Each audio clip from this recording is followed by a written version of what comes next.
台南市长黄伟哲客串列车长，启动鸣笛，有蒸汽火车之王称号的 DT668 国王号，12日上午从保安站一路北上到后壁站，带领铁道迷们与民众一同欣赏蒸汽火车奔驰在嘉南平原的风光。火车开动前，黄伟哲也到每一个车厢与民众打招呼。这个我们已经睽违2年了哈，上次国王号来台南是2年前，我们希望今天大家来把握机会哦，我们每一个站点停的站点都有公布在网站上啊，文化局的网站。刚刚进来就很新奇，因为第一次看到那么老的火车，对小朋友来说也是，我们都第一次看到，就觉得特别的新鲜。DT668 国王号驾临，吸引上千铁道迷与民众争相目睹、拍照留念。因为我儿子从小就是个火车迷，所以他想要来看一下蒸汽火车的启动情形。谢谢，我没有看过这种蒸汽火车，因为蒸汽火车在早期的时候燃烧煤炭啊。DT668 是台湾现存最大型的蒸汽机车，拥有3项历史记录，包括牵引力最大、吨位最重以及最晚退休除役。睽违2年，国王号再度到台南，民众不只能体验蒸汽列车奔驰的震撼，在各个停靠车站也规划许多打卡送好礼跟特色市集等活动，全力行销地方观光。新唐人亚太电视史金旺台湾台南报道。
A plot of land in Shenzhe, with the initial purpose to build an Evergrande headquarters, was put up for auction at a starting price of 7.5 billion yuan, or $1.06 billion. According to Reuters, the 10,000 square meter land plot auction will take place between November 21st and 26th. The news outlet said that the construction at the site had been suspended since September 2021. This is not the first property Evergrande put on sale to creditors to fulfill its financial obligations. The real estate giant was forced to liquidate many others.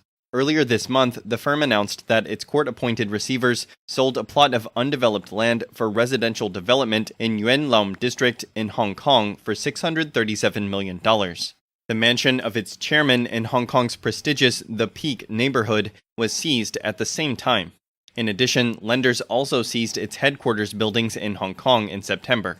Not just from domestic creditors, Evergrande also faced pressures from overseas lenders, who have used winding up petitions from courts to force the firm to pay its debts.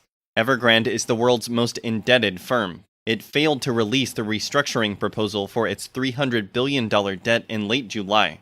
Last month, credit rating agency Moody's withdrew its rating due to insufficient information. In June, another credit rating agency, Fitch Ratings, also withdrew its rating on Evergrande because the developer failed to participate in the process. Dear viewers, our channel is now available on SafeChat. SafeChat is an online social platform that promotes free speech. Here, people can share truthful content, quickly and securely. We will be presenting exclusive content on this platform, so please follow us on SafeChat for the fastest updates. The SafeChat app is now on Google Play and the App Store. Amazon announced on November 9th that it identified and dismantled 3 major counterfeiting operations in China with the help of local public security bureaus and Amazon's Counterfeit Crimes Unit. The world's largest e-commerce company said that law enforcement in the U.S. and England confiscated more than 240,000 fake products of luxury, sports, and automotive brands in Guangdong and Jiangxi provinces. They include more than 130,000 knockoff car accessories and fake brand labels that were infringed on BMW, Porsche, and General Motors. Also, nearly 80,000 counterfeit luxury goods, over 30,000 pieces of fake apparel, and fake brand labels, including Hugo Boss, Puma, and Under Armour.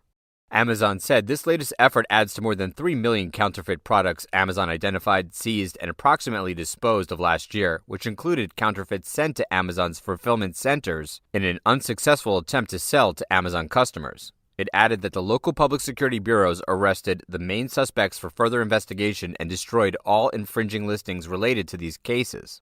Regarding Chinese counterfeits, Daji Yuan last month reported that Hong Kong customers detected 14 alleged cases and seized more than 63,000 pieces of suspected counterfeit goods. The outlet, citing intelligence, reported that Hong Kong officials launched a special operation codenamed Stalker 3 from September 28th to October 11th.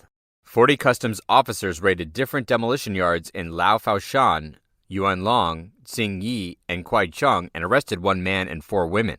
The counterfeits have estimated market value of nearly $4 million, 30 million Hong Kong dollars, and included watches, phone accessories, sunglasses, soccer jerseys, handbags, and sports shoes.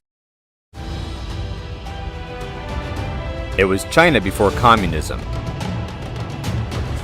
Shenyun Creations, the streaming platform from Shenyun, featuring world-class dance, past programs, and all original music.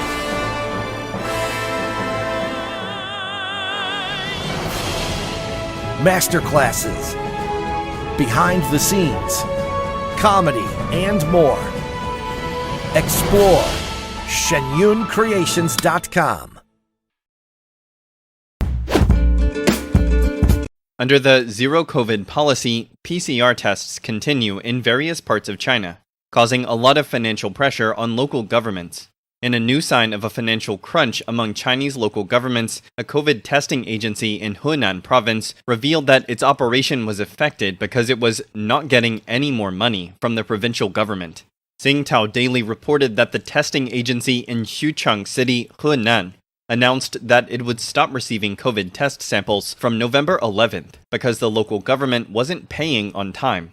Staff from the Xuchang Municipal Finance Bureau have confirmed the information to the media and said the city's government is discussing how to deal with it.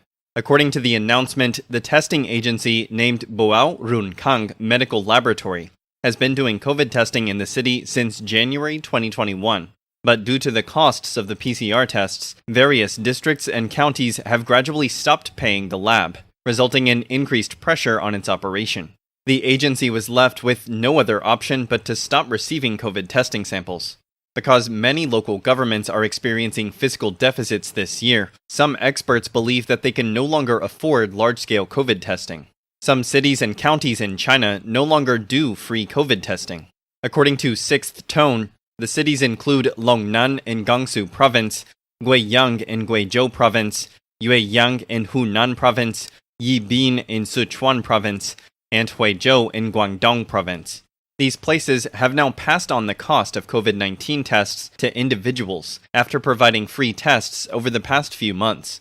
Local media outlet Yi Zai reported that at least 7 COVID pandemic departments had been charging for PCR tests and asking people to test voluntarily since the beginning of November. Netizens complained that they understand that mass testing increases the financial burden on the government, but how is it voluntary when they can't go anywhere without a PCR negative result? According to public affairs commentator Xu Shaolin, because many local governments have erected kiosks across the country in recent months and deployed thousands of personnel in hazmat suits to do the testing, their coffers have been strained. Foxconn Zhengzhou, Apple's largest iPhone factory, has recently dealt with an exodus of workers escaping from harsh quarantine conditions under lockdown. Lacking workers to run the site, the factory began to recruit again. Henan government has given a hand in the case, as it has told each village in the area to have one person ready to fill in the gap. Screenshots from the internet show a town in Henan province, China, telling villages to make public the recruitment notice of Foxconn's factory in Zhengzhou. The notice says that Foxconn is hiring workers in every village in Henan, and each village has its own criterion. The notice also hurried villages to send in information about the people they have successfully recruited in 2 days. Netizens in Henan confirmed the news, saying that many small villages have put out similar recruiting documents. According to Financial Associated Press, Henan officials said that the current pre-recruitment statistics are mostly for returnee workers from Foxconn in Zhengzhou. Many netizens were surprised. They didn't think that the act of going to the country to catch strong men would happen in the new era. Furthermore, the Henan government also made college students apply at Foxconn as part of their graduation assessment. So why did the Henan government actively help Foxconn get back their workers? Due to the strict zero COVID, China is dealing with a tighter and tighter budget. The tight days in Henan province are even more severe because this province has an underdeveloped economy. On the other hand, Zhengzhou factory of Foxconn is the largest foreign trade exporter and the largest taxpayer in Henan province. In 2019, Foxconn Zhengzhou contributed 81% of imports and exports value to Zhengzhou and 65% of the value to Henan province. The factory can hold up to 300,000 workers at its peak. For the time being, there's a high demand for the iPhone 14 Pro and iPhone 14 Pro Max. With workers fleeing en masse like this, the factory's production capacity has been severely affected. Online video shows many workers getting past the lockdown and returning home. Even though the government kept sending people to stop them, the workers resisted, running away. It has yet to be determined how many employees from Foxconn Zhengzhou have fled. A video online shows tons of luggage heaping up like a mountain inside the dorm, potentially belonging to factory workers.